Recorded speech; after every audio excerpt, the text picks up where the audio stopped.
So in this video, we're going to talk about writing a method that will actually return a value to whoever's making the call.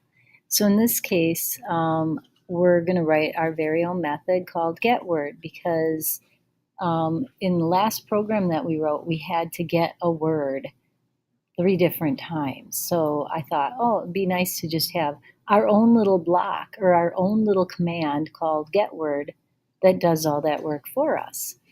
And so getWord, my short description is that it's a method that'll get a word from the user and return it. It's not going to take any parameters, so it's not dependent on any information given to us, but it will return a string representing the word that was entered by the user. And so let's see what that would look like in Java programming. So I'm in the program that we were writing in class.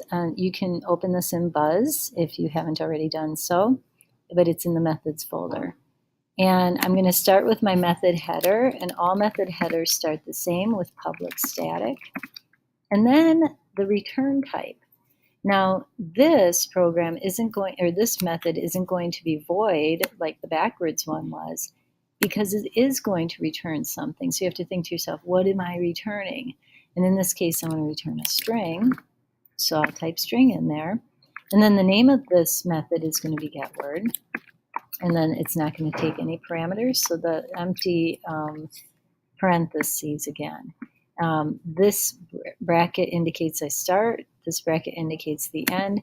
And then the code in here is simply to ask the user for some input. So I create a variable for the input. And I do exactly what I would normally do to ask the user to enter some input. So I'm going to use a dialog box. There, enter a word, and then I return that input. Return it where? So right now I could run this thing, but I haven't called on this method at all. So we can't really test the method if it's working if we haven't called on it. So I'm going to go back to my backwards method, and instead of getting the word from the user here in the backwards method, I'm going to delete that line. And I'm going to say, okay, my word variable is going to equal, and there's my call to getWord. So now getWord gets called on in backwards. It goes, oh, she needs a word. Goes up here. Here's where getWord is defined.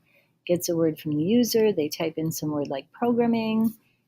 That word is read in and stored in a variable called input, which is then returned right here. And so my word now gets the value of programming or whatever word was entered by the user.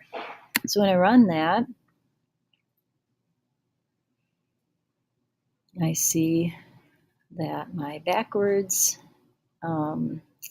method is the first one that's called on in main. And so it's telling me enter a word. So I see that must have worked, and I enter a word, and there's the output. So in the next video, we're going to talk about a method that will take input. So stay tuned for that.